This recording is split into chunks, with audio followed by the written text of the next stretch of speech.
The Smiling Friends Iceberg Explained.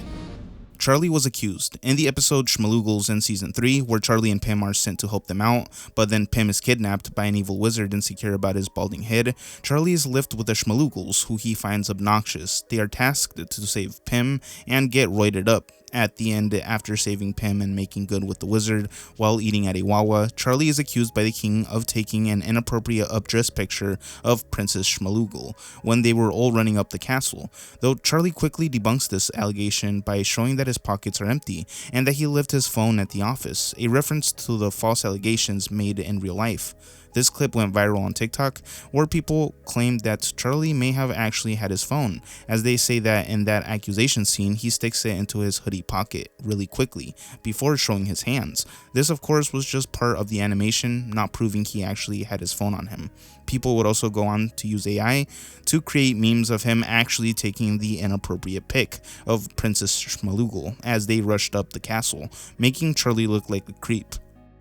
DJ Spit is Mexican canon. This has to be one of the most memed characters out of the series, going mega viral on TikTok for the scene in which he freaks out on Charlie and Pim for putting smoke inside his head, telling them to get out of his head frantically, in a Californian Mexican cholo type accent. Also, in the second season episode A Alan Adventure, he tried to escape to Tijuana on a helicopter after robbing Alan of his paper clips. So does Mexico exist in the Smiling Friends universe? Canonically confirmed, though he flies over a no-fly zone and is shot down and bleeds out. Gwenbly. This is the video game character that was popular at one point in the 90s Smiling Friends universe, in a 3D platform game. Now, he is washed up and asking people to Venmo him cash for his signature dance, and also doing cameos, a call out to all those actors who are now on that site but were once big stars. Well, he actually broke the internet with people really believing that he was a real video game character that was famous in the 90s, with some asking how to play the game, and creatives going along with it, adding to the fictional lore of the supposed franchise. He does look like a character out of an either PS1 or PS2 game like Ratchet and Clank. Human and non-human critters. This is in reference to the characters in Smiling Friends, and how some of them are creatures called critters, and others are demons and alien, and some are just human beings that have accepted the other's existence as normal in the universe, somehow understanding the other types of creatures' languages, even if it sounds like straight gibberish. Missing scene. In the Mr. Frog episode, there was supposed to be a scene where television producer Rix, Pim, and Charlie are staring at Mr. Frog, who is holding a weapon in front of a nature backdrop, but it seemed to have only been used on the website artwork for the Annecy Festival, giving an award to the A. Allen Adventure episode. The scene screenshot cannot be found anyplace else, and this could be the only place that it was used. Could this be a piece of Smiling Friends' lost media?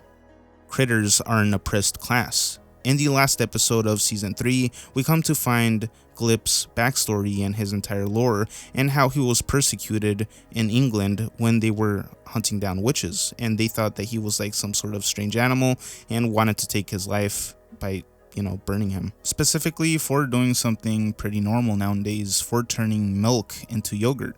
And unlike the Roman Empire scene where there's a mix of humans and critters interacting with each other, in the England scene, there's just humans. There's no critters that are amongst them, persecuting Glip.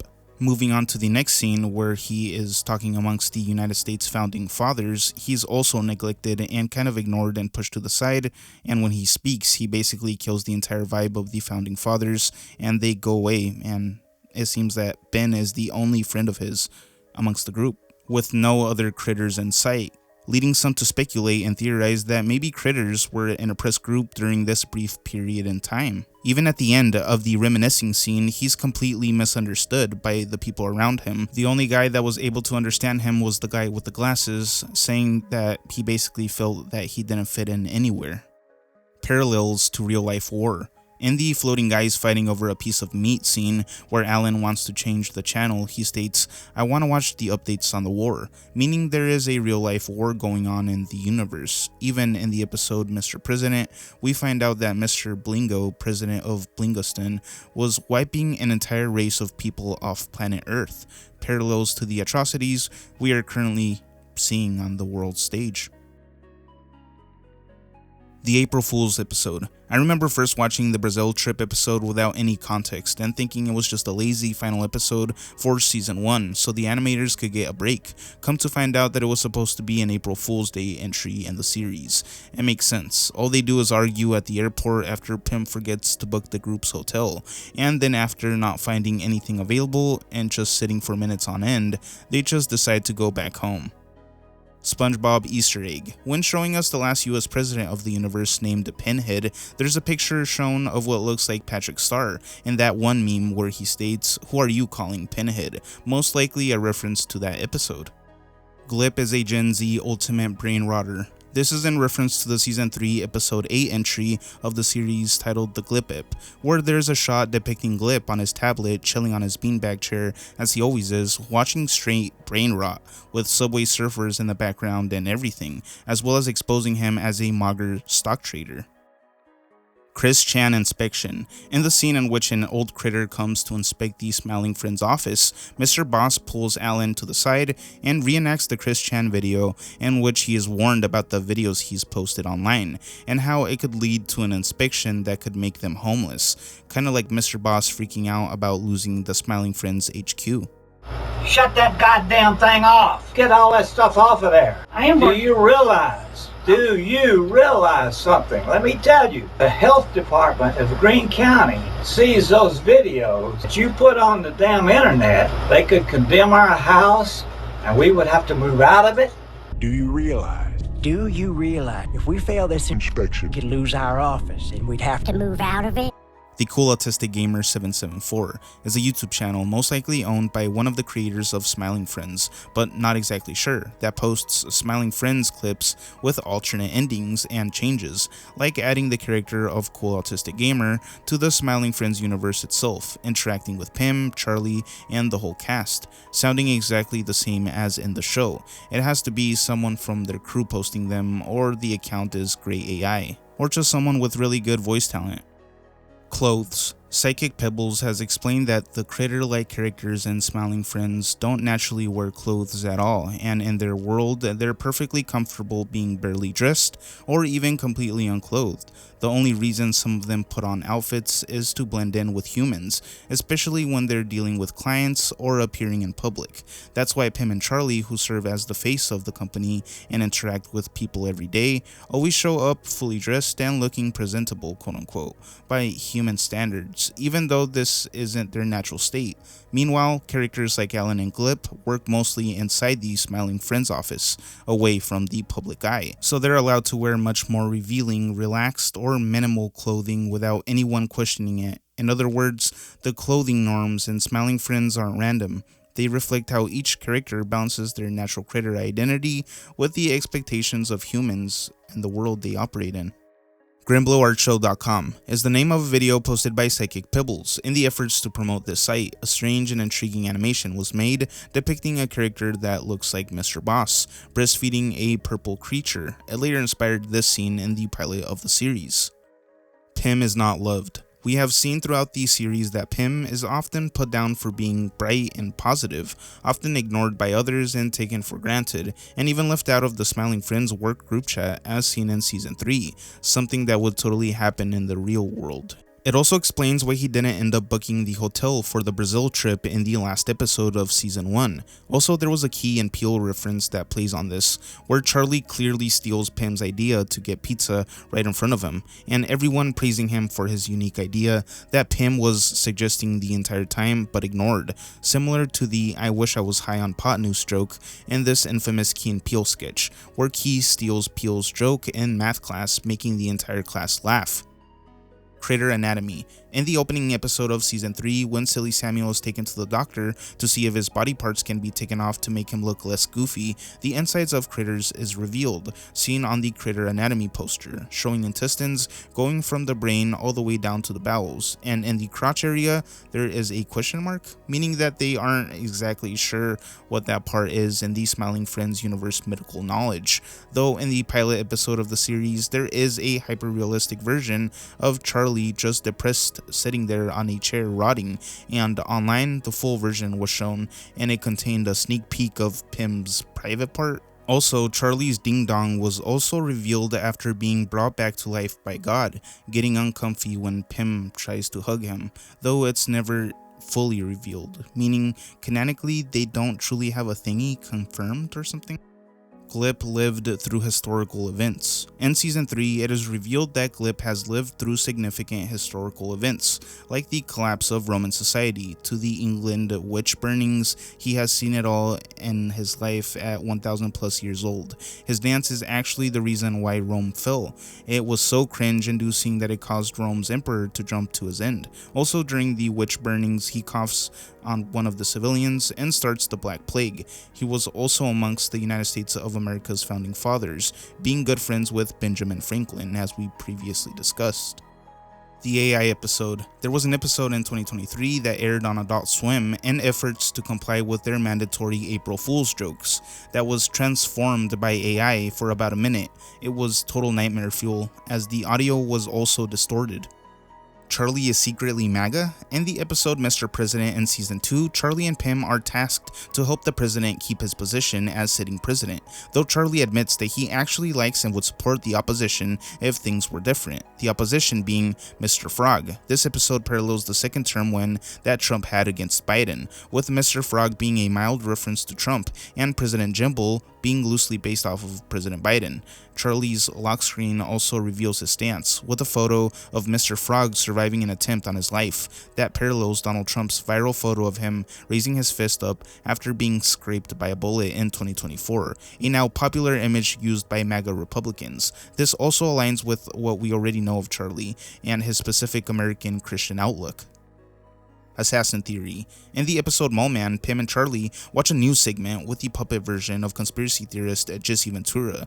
The topic is about President Shrimp's almost impossible assassination, and Charlie starts to talk to Pym about the conspiracy theory behind it all, a reference to the JFK assassination theories, though Pym doesn't want to talk about it so much as he's too pure of heart, instead of wanting to watch cat videos. Charlie is really into theories though, and has a talking head of Jesse Ventura in his thoughts, warning him that he is being psychologically manipulated and that the answer has been in front of him the entire time, just like 9/11.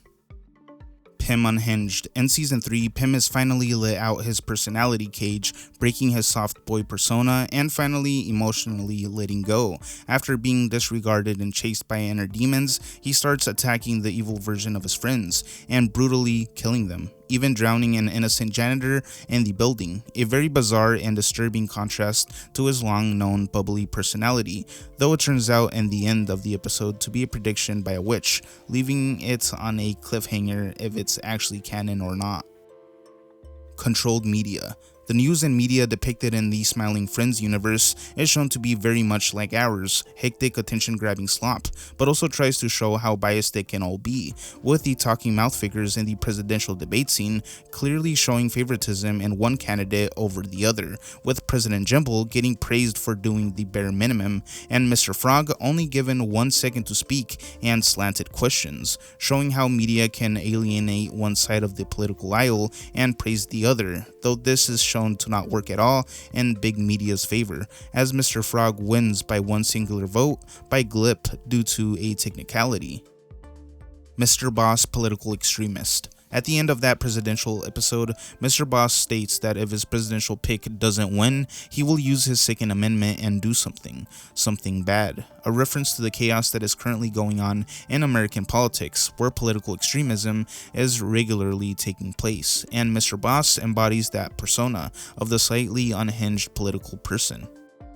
Blackface. This scene comes from the episode titled A Silly Halloween Special, where Pym goes across the Forbidden Bridge and finds a creepy cabin that is haunted. He is then chased out by a claymation forest demon who follows him all the way to the Smiling Friends headquarters, where a party is going on. Surprising them as he enters, he is soon called out for wearing blackface, though he claims that he isn't and is instead a forest demon. His statement goes completely ignored and is beat up and set on fire by the partygoers as Pym watches it all in horror, though he successfully completed his mission of bringing fuel for the campfire. Also, at the end of the scene, there is a mistake. Glib can be seen with a white square over his eye, maybe a layering mistake in the animation process because it wasn't there before. Homunculus. In Season 1, Episode 5, titled Who Violently Murdered Simon is Salty, Charlie reveals that he was a creation made from a lab. He states that he originated as a homunculus. Yes, the term used on the internet when people tried to create a creature from scratch in a lab with eggs and other stuff. During medieval and early modern times, it was thought that a homunculus, an artificial human-like being, could be created through alchemy, and then in early YouTube, people claiming to create homunculus would record their process of bringing the creature to life and post it for people to believe was true. These videos would go on to gain millions of views and begin a whole genre on YouTube where people supposedly show through tutorials how to make a homunculus. Simpsons Remake. The Smiling Friends Simpsons remake shows up in Season 3, Episode 6, titled Squim Returns. At the very start of the episode, Pim is watching a deliberately warped Simpsons-style cartoon on television. The family is green and deformed, Bart is renamed Blart, and he drops the Hawk Tuah meme. A grotesque Homer lookalike comes in saying, boy, before literally eating him. The show scene is framed as if this fake Simpsons show has been running for 487 seasons, which is their jab at how long The Simpsons has been on the air. Fans in the wiki note this whole opening as a direct parody/response to The Simpsons episode titled Stranger Things, where The Simpsons did its own spoof of Smiling Friends as a show called Screaming Friends. So Squim Returns is basically Smiling Friends firing back with its own bootleg Simpsons remake inside the episode. Cameos. Smiling Friends leans heavily into internet culture, which is why the show is packed with cameos from YouTubers and online legends, turning the series into a kind of animated museum of early web creators. Zach Cadle and Michael Kozak both came up on Newgrounds and YouTube during the 2000s, so they naturally filled the show with people that they grew up alongside. That's why you see Chills, the number 15 guy, voicing a character with his signature monotone delivery, almost like a self-parody baked right into the script. David Firth, the creator of Salad Fingers, also appears in the series, which is a huge deal because he's basically one of the founding fathers of surreal internet animation. The tone of Smiling Friends is deeply influenced by him, so having him show up is both a homage and a full circle moment. And James Rolfe, better known as the Angry Video Game Nerd on YouTube, appears because he's one of the earliest and most influential YouTube personalities ever, representing that era of crude, character-based comedy that shaped an entire generation of creators, including Zach. The show brings them in not as gimmicks, but as part of a larger theme. Smiling Friends is built by people who genuinely love internet culture and grew up immersed in it, so packing the cast with online icons makes the series feel like a crossover between modern TV animation and 20 years of web history. Each cameo is basically a nod to the audience saying, if you know who these people are, you're one of us, which is why fans treat each appearance like a rare Easter egg in the show's expanding lore. Adult Swim bumpers. Of course, like many shows on Adult Swim, this one also has fun bumpers that are featured on the channel. Pim getting electrocuted with the Adult Swim logo, to Charlie once again falling into an unknown realm when all he wanted to do was use the toilet. It's great knowing that these sort of things are still on the air. Sometimes it feels like streaming services are killing the need for bumpers and other creative outlets. What a Lovely Day. This is in reference to the video that could be seen on screen in this scene. It's a YouTube video titled What a Lovely Day by Lucas the Magnificent, where he sports a fedora like the gentleman he is. Charlie has a problem. Yes, it is shown multiple times that Charlie likes to drink, to the point of excess sometimes, and in one scene he straight up confronts his problems and says that something's got to change due to his bad hangover because of drinking at Mr. Boss and his demon wife's wedding.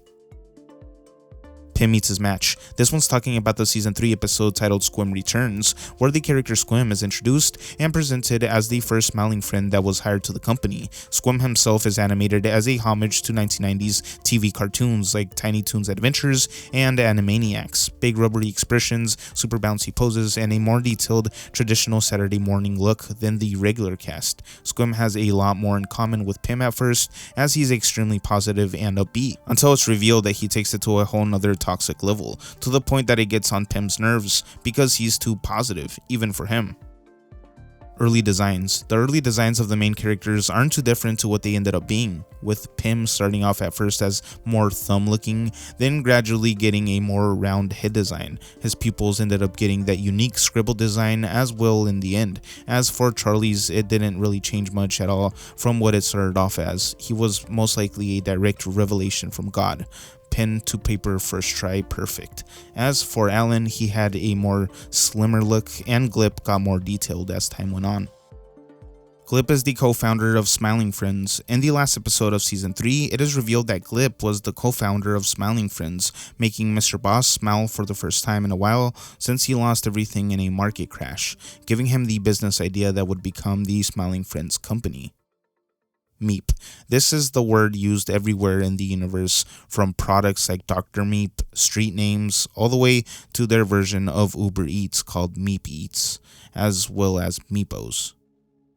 Alan is bi. The show never turns sexuality into a big dramatic topic, but it quietly fills the background with hints, jokes, and character moments that imply some of the cast aren't straight. Starting with the only openly gay couple in the entire series, Saw and Pipper, who literally kiss each other while working at Salty's and are acknowledged by both the characters and the wikis as a same-sex couple. Beyond them, the show slides into more ambiguous territory where characters are coded queer without saying it outright, and the most obvious example of that is Alan Red, whose sexuality is played for both comedy and subtle continuity. He wakes up naked in a bed with a woman in one episode, but in others, he openly admires Mole Man's body, flirts with male characters, and later shares a clearly romantic, borderline intimate moment with Mr. Boss in that cabin episode, all of which paints him as heavily implied bisexual rather than just strictly gay. Mr. Boss himself is thrown into that same queer-coded zone because the show repeatedly pairs him with Alan for humor that lands more like a repressed attraction than coincidence, especially when their interactions shift from goofy workplace tension into full-on something is happening between them. Even Charlie gets layered with a subtle, not completely straight energy. While he does have a girlfriend in the Halloween party episode, fans and even the wikis interpret several of his reactions towards male characters, especially Mip and others, as signals that he's meant to be quietly bisexual or queer-coded, not in a loud or memey way, but just as part of his character's offbeat deadpan vibe. Christianity was right. Christianity was right all along. A quote in Smiling Friends. There's this running joke that slowly stops feeling like a joke the more you look at it while watching the series, and that's the idea that Christianity isn't just addressing in this world, it's actually canonically, unironically real. The clearest example is the Christmas special, titled Charlie Dies and Doesn't Come Back, which plays like a warped holiday TV movie. Charlie dies on Christmas, tumbles straight into a very literal Christian hell, wanders through frozen wastelands and demon castles, makes a deal with Satan himself, and then gets bailed out when God, explicitly framed as the Christian God, not some vague cosmic entity, crashes through the ceiling of hell and forces Satan to honor his word, sending Charlie back to his own funeral. There's a dark gag where Charlie's grandma is damned for something as tiny as saying damn when her husband was shot, which is funny on the surface but also reads like a criticism of hyper-legalistic, fear-based religion, where one slip-up ruins you forever. Then the episode's epilogue drops the line that's really burned into the fandom's brain.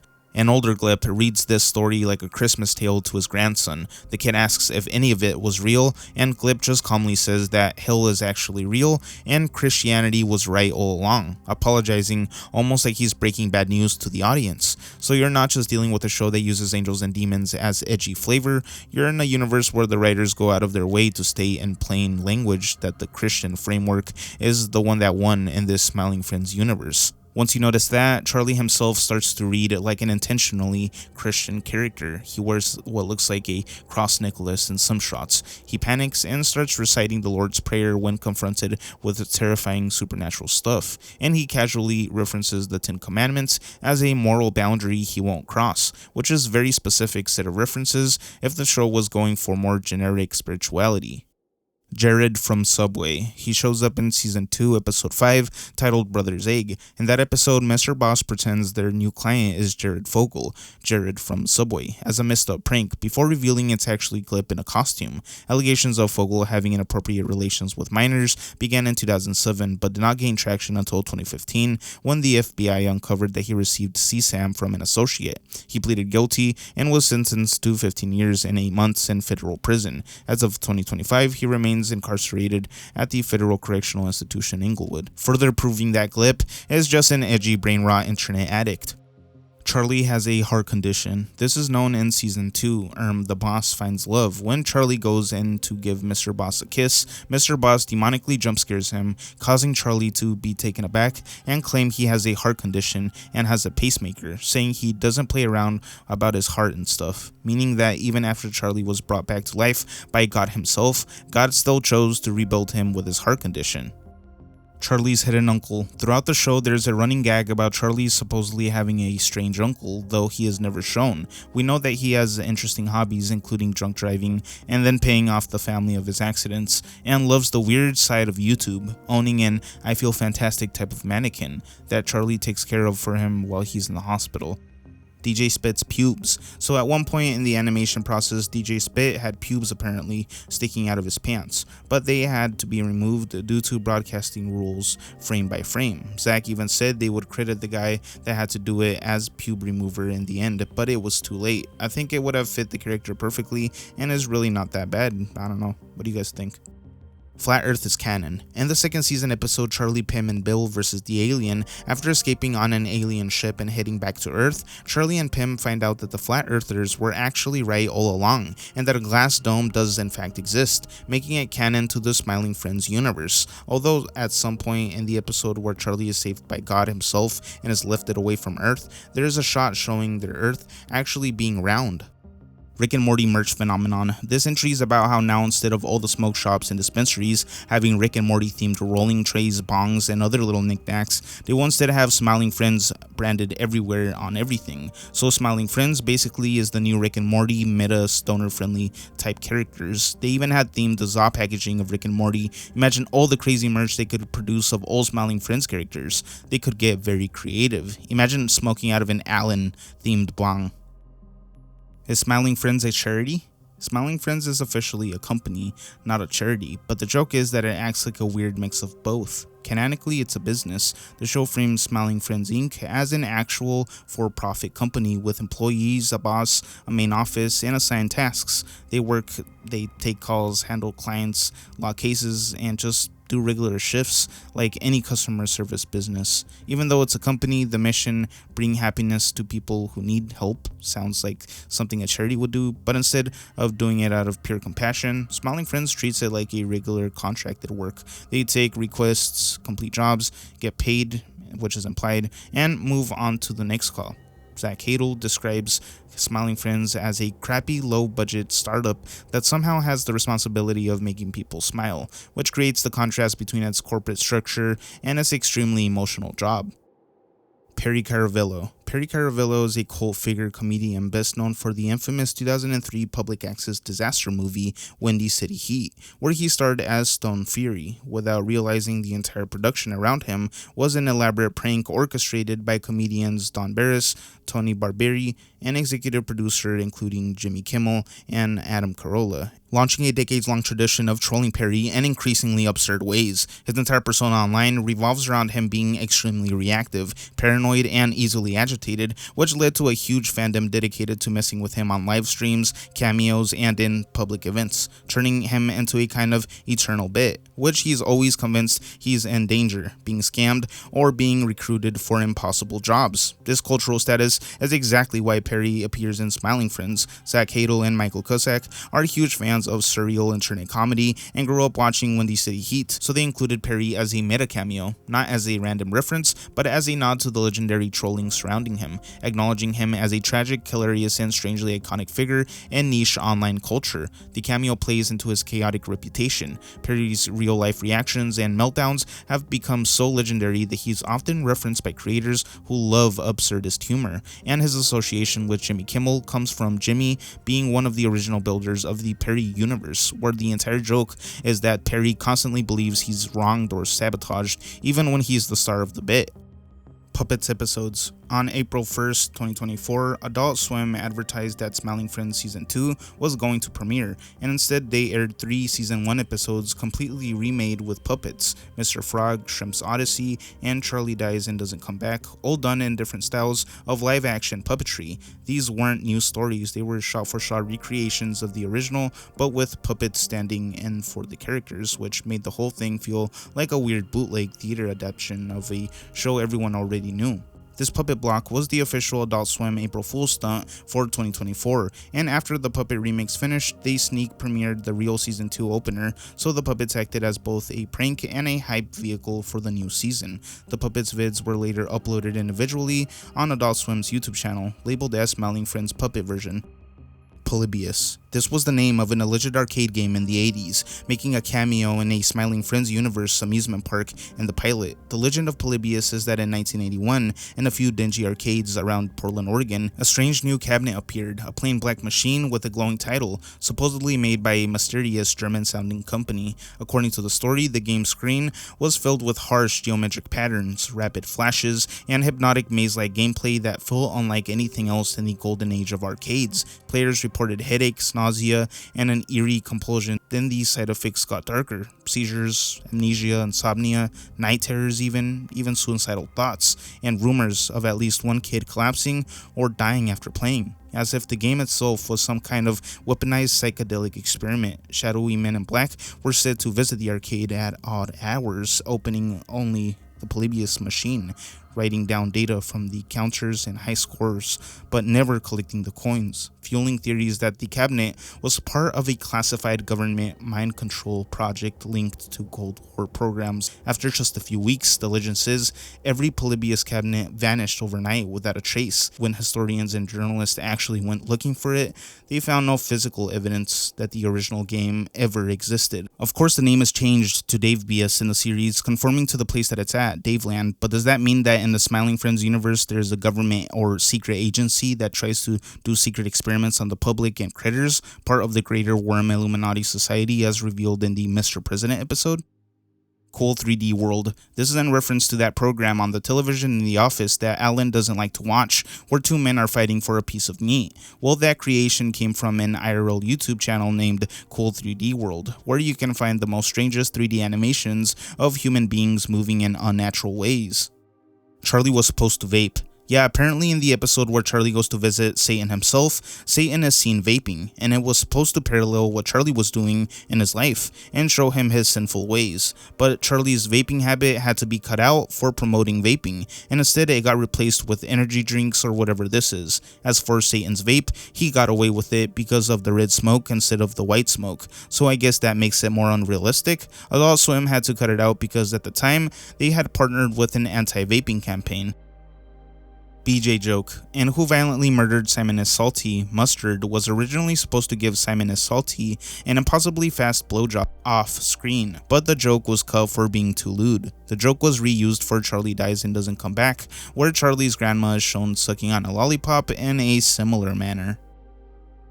Unabomber. In Season 2, Episode 2, titled Mr. President, Mr. Frog runs for president and talks about his plan to fix the economy. When Charlie shows Pam an article about Mr. Frog's economic plan on his phone, the text on the screen is basically a reposting of the Unabomber's manifesto, Ted Kaczynski's Industrial Society and its future, used as a dark visual gag. Fans froze the frame and matched the wording, and sites like TV Tropes and discussion threads now outright note that Frog's economic plan is literally the Unabomber's manifesto. There's also another bomb-related plot in episode Enchanted Forest, where Mip the adventurer with the gift box for a princess passes away, but then we discovered that he was actually a stalker this whole time and had a box that had a bomb. That one is specifically a reference to Ricardo Lopez, the Bjork stalker case from the 1990s. Ricardo Lopez was a Uruguayan American man obsessed with the singer Bjork in the mid-90s. He filmed a long series of video diaries in his apartment, ranting about her and building a relationship with her in his head, and started spiraling when she started dating someone. In 1996, he made a litter bomb containing sulfuric acid disguised as a gift/package and mailed it to her in London. His plan was for it to explode on her face when she opened it. After sending it, he recorded his final tape and died by suicide. The police eventually found the tapes, tracked the package, and intercepted it before it reached her. On top of that, there's a separate Unabomber nod in the same episode. The design of the bomb it built is based off an FBI reconstruction of a Unabomber device. Smiling Friends YouTubers. So a few of the Smiling Friends characters are YouTubers in the universe. The Fun Twins upload conspiracy theory videos about the government, and Professor Psychotic is a homunculus creator. And Smarmu has a video titled I Was Robbed in Paris, similar to those traveling abroad channels with those clickbait thumbnails. Political song. This is in reference to the Ted Cruz rally song that was sang by Carly Fiorina, a Republican politician back in 2016 that was just off-putting and creepy. It's supposed to be directed at Ted Cruz's two daughters. In Smiling Friends, the melody was copied for the infamous employee song that Mr. Boss sings at the end of the episode where his wife is killed. Little Helpers. This was supposed to be the original name for the early mock-up idea of Smiling Friends. The 2017 artwork looks like an alternate universe of what Smiling Friends could be in another dimension. Mr. Boss in this version has a more realistic body figure and head, and as for the critters, they look less cute and more rough / mean looking. In the original concept of the show, they were supposed to work at a hotline to help depressed people. Latin / pop songs. When Pim reads that book that has lore about Mr. Boss's demon wife, he's actually just making it up, as the texts are just lyrics of songs from the 2000s, like It Can't Get You Out of My Head by Kylie Minogue. Creed Bratton. He appears in Season 3, Episode 2, the Mr. Frog episode where he's conquered the world and then has an existential crisis. In that episode, Mr. Frog eventually goes to visit his dad at a remote cabin, and his father, credited as Father Frog, is played by Creed Bratton, best known as Creed from The Office. The scene is a mix of dark comedy and genuine emotional gut punch. Father Frog tells him his mother died of cancer, calls him out for being a psychopathic deadbeat who abandoned his family, then basically disowns him and throws him out, which helps push Mr. Frog into the spiritual meltdown that leads to his big inner peace transformation later in the episode. It's a short appearance, but it's played totally straight, and that deadpan Creed energy makes it one of the most memorable live-action cameos in the series.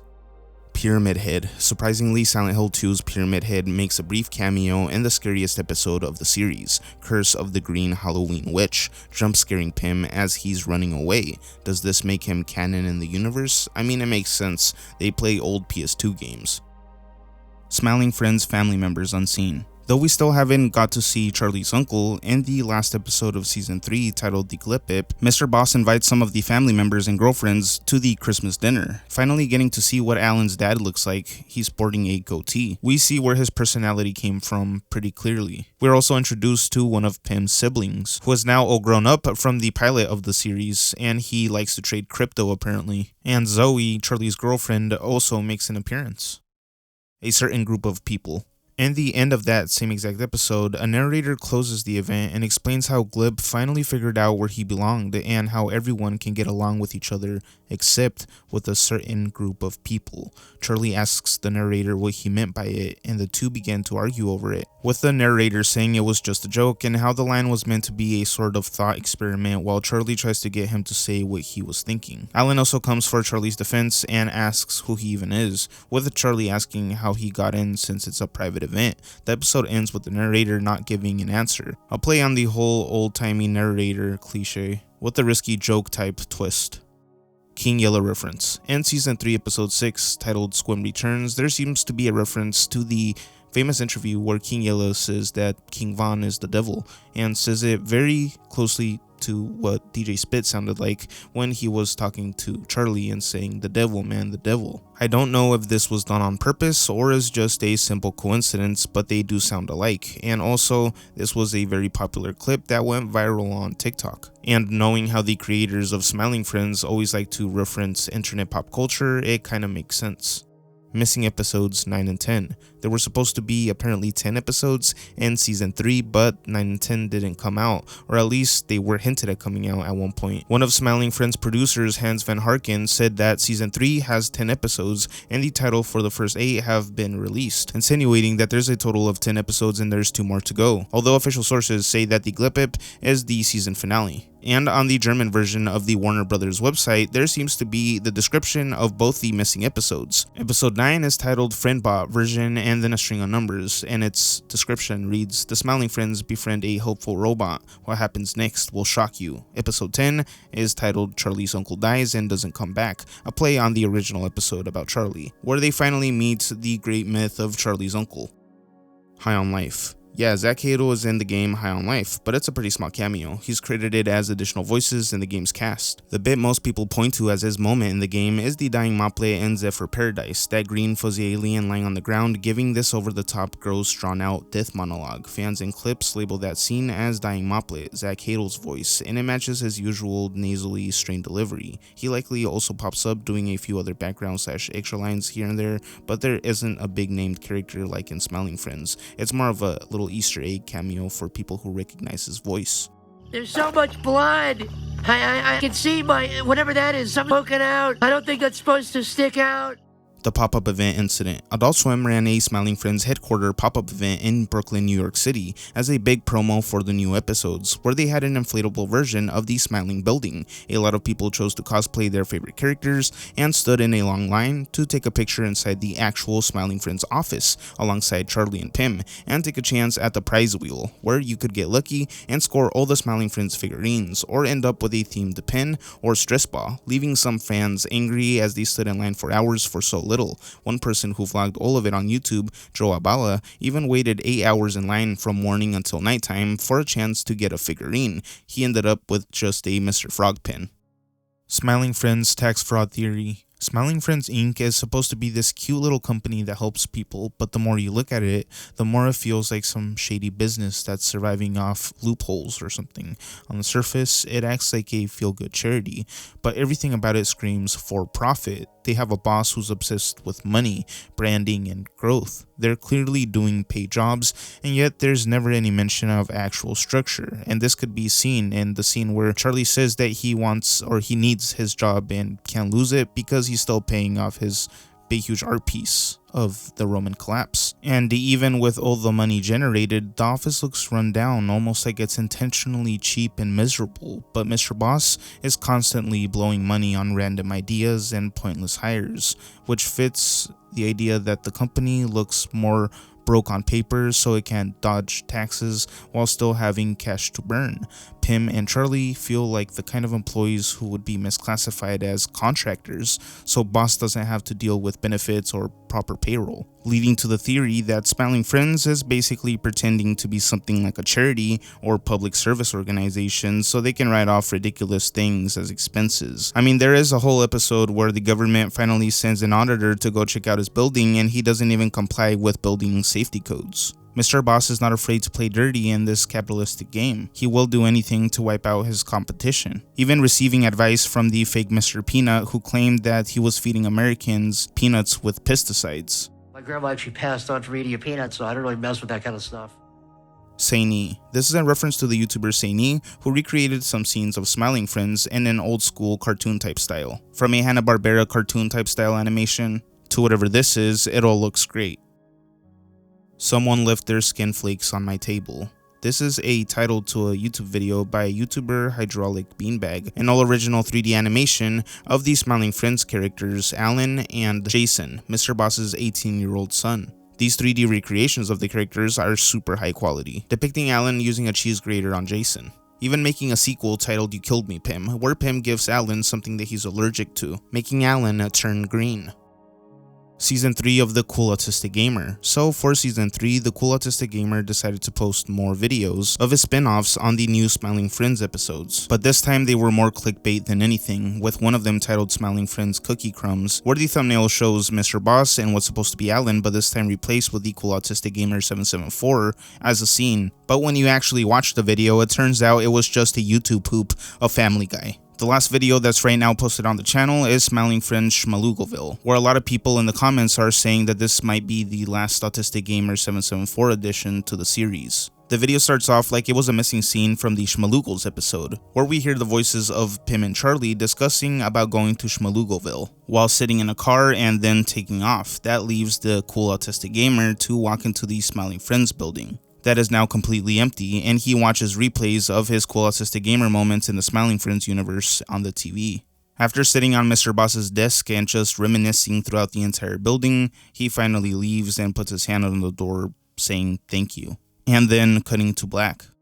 Charlie hate. This is in reference to the many people online that claim that Charlie is a horrible character, is lazy, and just leeches off his friend Pim, pointing to moments like that one time that he was sent to hell as confirmation of all this. He would mistreat Pim and leave him to do all the work, not even telling him about the work group chat and leaving him out. There's multiple moments throughout the series that show Charlie's real attitude, even towards his own girlfriend. Though this sentiment has been met with some criticism online, with many saying that he's a cute character and that he's just a chill dude. I also forgot he almost cheated on his girlfriend with Mip.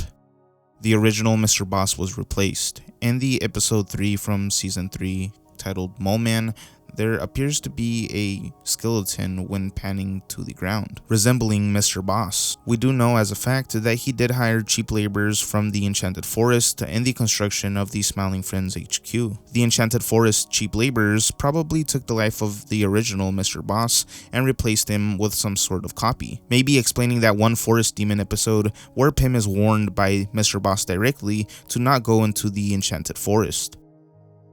Smormu. Smormu is the character that appears as the 5th Smiling Friend supposedly, making his first appearance in the episode Mr. Frog, but he was part of the plot of the episode Shrimp's Odyssey. He earned the role as the 5th Smiling Friend due to a divisive voting period that split the country in two. Well, there's a theory that Smormu was actually reincarnated into Jumbo that appeared in The Boss Finds Love. He appears at Mr. Boss's wedding as a guest, where he befriends Charlie. This time, instead of Charlie hating him like he did in that last episode, in this episode he decides to treat him well and praises him, even considering adding him as the 5th Smiling Friend. Although Jumbo did end up taking advantage of Charlie's vulnerability while he was drunk by scamming him with a $600 knife.